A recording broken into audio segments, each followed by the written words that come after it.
అధికార యంత్రాంగం ప్రక్షాళనపై దృష్టి పెట్టారు ముఖ్యమంత్రి చంద్రబాబు. అందులో భాగంగానే 11 మంది సీనియర్ ఐఏఎస్లను బదిలీ చేశారు. తిరుమల తిరుపతి దేవస్థానం ఈవోగా అనిల్ కుమార్ సింఘాల్కు పోస్టింగ్ ఇచ్చారు. మరికొన్ని కీలక శాఖల కార్యదర్శులను కూడా మార్చే అవకాశం ఉన్నట్టుగా తెలుస్తోంది. పాలనాపరమైన మార్పులపై ప్రత్యేక ఫోకస్ చేశారు సీఎం చంద్రబాబు. వచ్చే 3 ఏళ్ల పాటు ఎలాంటి ఇబ్బంది లేకుండా సాఫీగా పాలన జరగాలనే ఉద్దేశంతో అధికారుల పొజిషన్స్ మార్చాలని నిర్ణయానికి వచ్చారు. Right person in right place అనే కాన్సెప్ట్ తో సీనియర్ ఐఏఎస్ అధికారులను బదిలీ చేశారు. మొదటి దశలో 11 మంది ఉన్నతాధికారులను బదిలీ చేశారు. టీటీడీ ఈవోగా అనిల్ కుమార్ సింఘాల్ను నియమించారు. గతంలో కూడా సింఘాల్ టీటీడీ ఈవోగా సేవలందించారు. ప్రస్తుతం టీటీడీ ఈవోగా ఉన్న శ్యామలారావును జీఏడీ పొలిటికల్ సెక్రటరీగా నియమించారు. ప్రస్తుతం హెల్త్ ప్రిన్సిపల్ సెక్రటరీగా ఉన్న కృష్ణబాబును R&Bకి బదిలీ చేశారు. ఆయన స్థానంలో సౌరభ్ గౌర్ను హెల్త్ ప్రిన్సిపల్ సెక్రటరీగా నియమించారు. అనంతరామును పర్యావరణ అటవీ విభాగం నుంచి గవర్నర్ ప్రత్యేక ప్రధాన కార్యదర్శిగా నియమించారు. ప్రస్తుతం గవర్నర్ సెక్రటరీగా ఉన్న హరిజవహర్ లాల్ కు రెవెన్యూలో ఎండోమెంట్ ముఖ్య కార్యదర్శిగా బదిలీ చేశారు.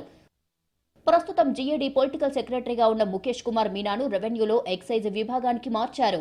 అదనంగా మైన్స్ బాధ్యతలు కూడా అప్పగించారు. కాంతిలాల్ దాండేను రోడ్లు భవనాల శాఖ నుంచి పర్యావరణ అండ్ అటవీ విభాగానికి బదిలీ చేశారు. సౌరభ్ గౌర్ సివిల్ సప్లైస్ నుండి హెల్త్ ప్రిన్సిపల్ సెక్రటరీగా బదిలీ చేసిన సివిల్ సప్లైస్ అదనపు బాధ్యతలు కొనసాగిస్తూ నిర్ణయం తీసుకుంది ప్రభుత్వం. ప్రవీణ్ కుమార్ ను మైన్స్ నుంచి ఏపీ భవన్ రెసిడెంట్ కమిషనర్ గా నియమిస్తూ ఉత్తర్వులు ఇచ్చారు. సి శ్రీధర్ ను మైనారిటీస్ వెల్ఫేర్ సెక్రటరీగా నియమించారు. ఎంవి శేషగిరిబాబును లేబర్ విభాగం సెక్రటరీగా నియమించారు. సీనియర్ ఐఏఎస్ల బదిలీలపై చంద్రబాబు సుదీర్ఘ కసరత్తు చేశారు. సీఎస్, డీజీపీ, సీఎంఓ అధికారులతో వరుస సమావేశాలు నిర్వహించారు. సరైన స్థానంలో సరైన అధికారి అనే కాన్సెప్ట్పై వర్కౌట్ చేస్తున్నారు. జేసీల నుంచి స్పెషల్ చీఫ్ సెక్రటరీల వరకు మార్పులు ఉంటాయని ప్రభుత్వ వర్గాలు చెబుతున్నాయి. ఎస్పీల నుంచి డీఐజీ, ఐజీ వరకు కీలక పోస్టుల్లో కొత్త అధికారులు రానున్నారు. ప్రస్తుతం 11 మంది ఉన్నతాధికారుల బదిలీలకు సంబంధించి ఉత్తర్వులు వచ్చాయి. సమూల మార్పుల ద్వారా పాలనలో వేగాన్ని పెంచాలనే ఆలోచనలో సీఎం ఉన్నారు. 15 నెలల కాలంలో అధికారుల పనితీరుపై స్పష్టమైన సమాచారం, అవగాహనతో ఉంది ప్రభుత్వం. బాగా పనిచేసిన వారిని ప్రోత్సహించేలా, ఆశించిన స్థాయిలో పనితీరు కనబర్చని వారిని మార్చేలా నిర్ణయాలు ఉండబోతున్నాయి.